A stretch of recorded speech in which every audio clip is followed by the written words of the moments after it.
தேவன் பாருங்க, வாயிலிருந்து புறப்படுது வார்த்தை. அழகான பாருங்க, வார்த்தை தான் வெளியே வருது, அது மயிலா மாறுது. வார்த்தை தான் புறப்படுது, அது பறவைகளாய் மாறுகிறது, புறாவாய் மாறுகிறது. அழகழகான பறவைகள், வண்ண வண்ணமான பூக்கள், வண்ண வண்ணமான வகை வகையான தாவரங்கள், அழகான மலைகள், அழகான ஆறுகள், நதிகள் எல்லாம் ஒரு வாயிலிருந்து தான் என்ன பண்ணுது, புறப்பட்டது. வார்த்தையினால வண்ண வண்ணமான பூக்களை கொடுக்க முடியுமா? ஆண்டவர் சொல்றாரு, என் வாயிலிருந்து புறப்படுகிற வார்த்தையும் அப்படியே ஆகும். சொல்றாரு பாருங்க, பறவைகள் உண்டாக கடவுதுன்னு. எத்தனை விதமான பறவையை தெரியல. இன்னைக்கெல்லாம் அந்த பறவையை உட்காந்து எப்படி பார்த்துட்டே இருக்கிற மாதிரி இருக்கு. கலர் கலரா இருக்குது.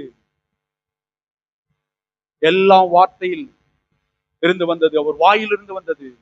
நான் சொல்லுகிறேன், உங்க வாயில் அவர் வார்த்தை வந்தது என்று சொன்னால் உங்க குடும்பத்தை அழகழகாய் அழகழகாய் அழகழகாய் மாற்றும். ரோஜாக்களை, பூக்களை பாருங்க, பூக்களை எத்தனை விதத்துல படைச்சார தெரியல, எத்தனை கலர்ல படைச்சார தெரியல, எல்லாம் அவருடைய வாயிலிருந்து புறப்பட்ட வார்த்தை தான். நான் எல்லாம் பாருங்க பிரமிச்சு போயிடுறேன் இதெல்லாம் கேட்கும் போது.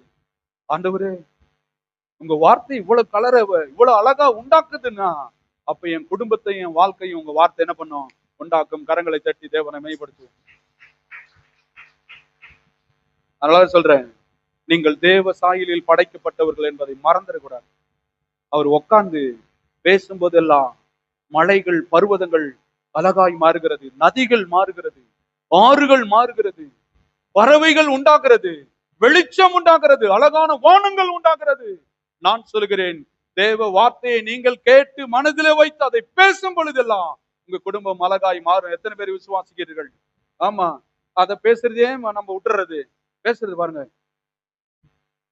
கதையா விடுறது. அது என்ன பண்ணுது, நீங்க பேசுற வார்த்தை போய் அழகா இருந்தா கூட என்ன ஆக்கிடுது, அலங்கோலமா மாத்துது. இப்ப கலரா இருக்கிறதெல்லாம் அழியுது பாருங்க. மலைகள், பர்வதங்கள் எல்லாம் பாருங்க, அழகா உள்ளதெல்லாம் இப்ப மாத்துறீங்க நீங்க எல்லாம். இததான் பிசாசு கத்து கொடுத்துருக்கான். என்னன்னு, பிரச்சனையை நல்லா பாரு, பார்த்துட்டு உடனே எப்ப செத்துருவனோ தெரியலன்னு பேசு. ஆண்டவர் சொல்றாரு, பிரச்சனையை பார்த்து எவனாகிலும் இந்த மலையை பார்த்து, பிரச்சனையை பார்த்து பெயர்ந்து சமுத்திரத்திலே தள்ளுண்டு போ என்று சொல்லி சொல்லி தன் இருதயத்தில் சந்தேகப்படாமல் விசுவாசித்து நான் வாயிலே சொன்னபடியே